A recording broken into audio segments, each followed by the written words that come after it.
আসসালামু আলাইকুম ওয়া রাহমাতুল্লাহি ওয়া বারাকাতুহু।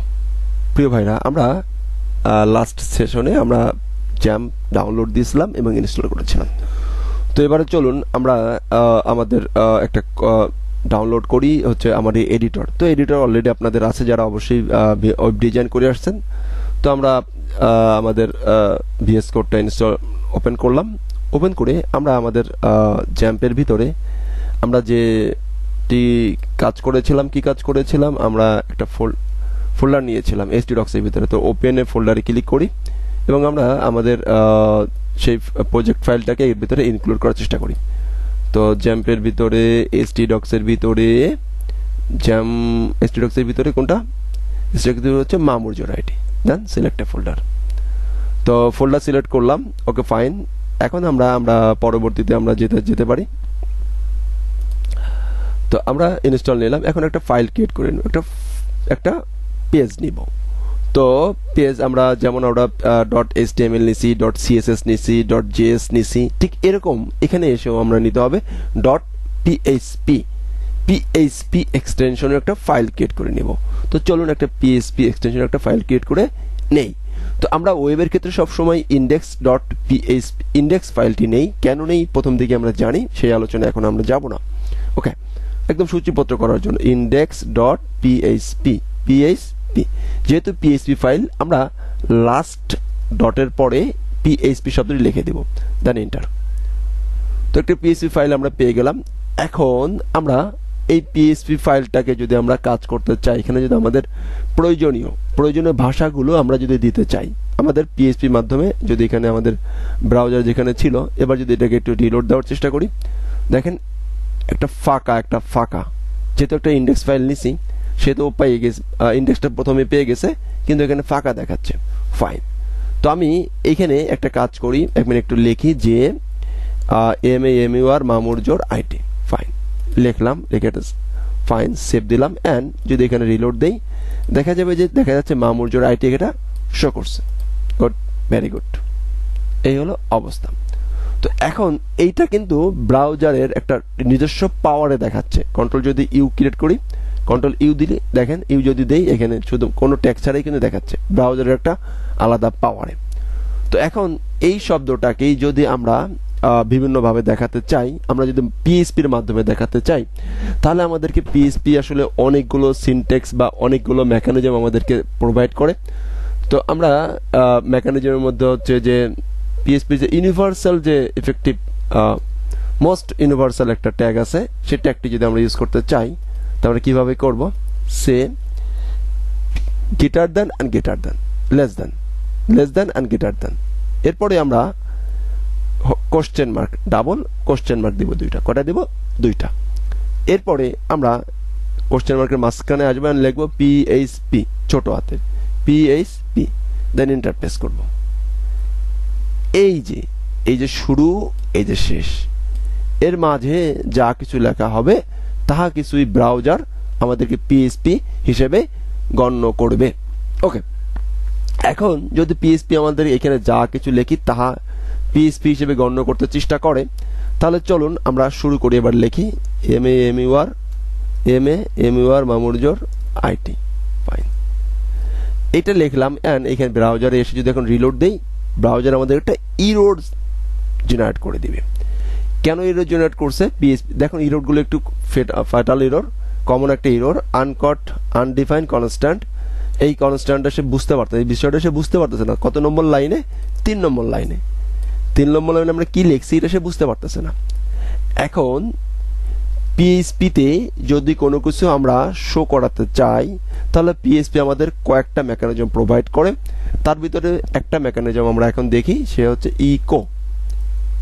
ইকো একটা মেকানিজম আছে, সেই মেকানিজমের মাধ্যমে আমরা দেখাতে পারি। তো আমি ইকো মেকানিজমের মাধ্যমে আমি এখন দেখাতে চাচ্ছি কি MAMUR মামুরজোর আইটি। আমি এটাকে সেভ দিলাম। অ্যান্ড এটাকে একটু রিলোড দেই, দেখি শো করে কিনা মামুরজোর আইটি। তো ইতিমধ্যে আমি কয়েকটা বিষয় এখানে লিখেছি, সেগুলো আমি না বলি। তো আমি ইকো আবারও যদি বলি, প্রথমে এটা শো করানোর জন্য লিখতে হবে ইকো। এখন ইকোর জন্য ব্র্যাকেট দিলেও চলবে, না দিলেও চলবে। ফাইন, ডাবল কোটেশনই বলি, ডাবল কোটেশনের ভিতরে আমরা আমাদের মনের কথাগুলো লিখে দিতে পারি। ওকে, কি Hadi is a bad boy, fine. এখন পিএইচপিতে যখন আমরা কোনো লাইন শেষ করব অবশ্যই একটা কি দিব, সেমিকোলন, মাস্ট সেমিকোলন। এখন সেমিকোলন না দিয়েই আমি চলে গেলাম ব্রাউজারে। তো ব্রাউজার আমাকে একটা চলে আসছে হাদি যে ব্যাড বয়, ব্রাউজার কোনো ইরোড দিছে, কোনো ইরোড দেয় নাই, ফাইন। নেক্সট আমি আর একটা লিখলাম ইকো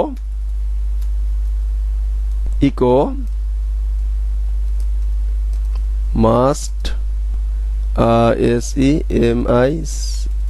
SEMI সেমিকোলন দিতে হবে, মাস্ট সেমিকোলন।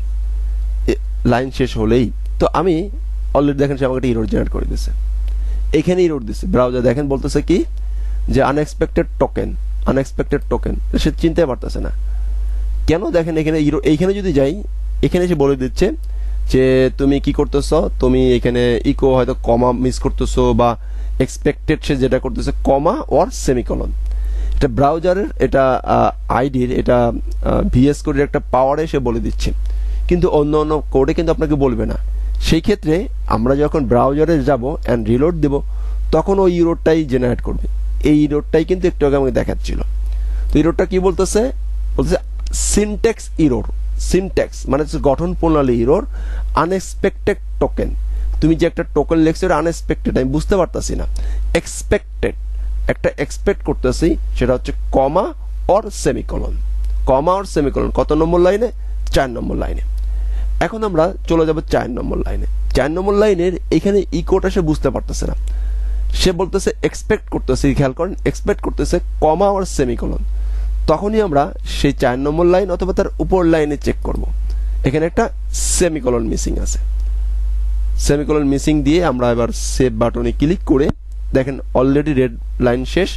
অ্যান্ড যদি এখানে ক্লিক করি আমাদের ইরোরটা আর নেই।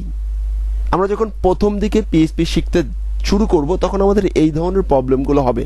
কিন্তু প্লিজ প্রিয় শিক্ষার্থী বন্ধুরা, আমাদেরকে অবশ্যই, প্রিয় শিক্ষার্থী ভাইরা, আমাদেরকে অবশ্যই ইরোর কি বলছে সেটা চেক করতে হবে এবং লাইন নম্বর ধরে আমাদেরকে চেক করা শিখতে হবে। আমি ফার্স্ট লেসন থেকেই ইরোর ধরে ধরে শেখানোর চেষ্টা করব।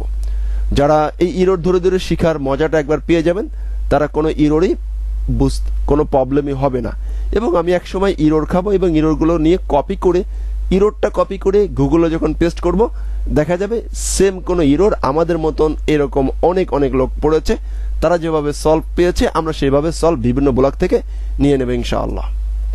তো যাই হোক, এই লেসনে আমরা দেখতে পারলাম কিভাবে একটি পিএইচপি ফাইল নিতে হয় এবং পিএইচপি ফাইলের মাধ্যমে কিভাবে একটি আমাদের তথ্যগুলো, আমাদের মনের কথাগুলো প্রকাশ করতে পারি। জাস্ট এতটুকুই। ভালো থাকবেন। আসসালামু আলাইকুম ওয়া রাহমাতুল্লাহি ওয়া বারাকাতুহু। হ্যাঁ, অবশ্যই এবার মনের কথাগুলো একাধিকবার লেখার চেষ্টা করবেন, কিন্তু লিখতে যে একটা প্রবলেম হবে সেটা একটু দেখে নেই। যেমন সবগুলো এক লাইনে চলে আসবে, তাই না? তো এক লাইনে যেন না আসে, আমরা এই পিএইচপিটাকে স্ট্রিংয়ের ভিতরে আমরা HTML ব্যবহার করতে পারবো। তো একটা HTML ব্যবহার করে দেখিয়ে দিলাম। তো এখানে আপনি এবারের প্র্যাকটিস থাকবে, হোমওয়ার্ক থাকবে, আপনার মনের কথাগুলো পিএইচপিতে লেখা বা ইনফরমেশন, সেলফ ইন্ট্রোডিউস সেলফ, পরিচয়, অ্যাড্রেস, টোটালি নেম, মোবাইল নম্বর, অ্যাড্রেস, মোবাইল, যা কিছু আছে মিনিমাম 10টা লাইন পিএইচপিতে আপনি এভাবে লিখবেন। এটা হচ্ছে এই লেসনের হোমওয়ার্ক।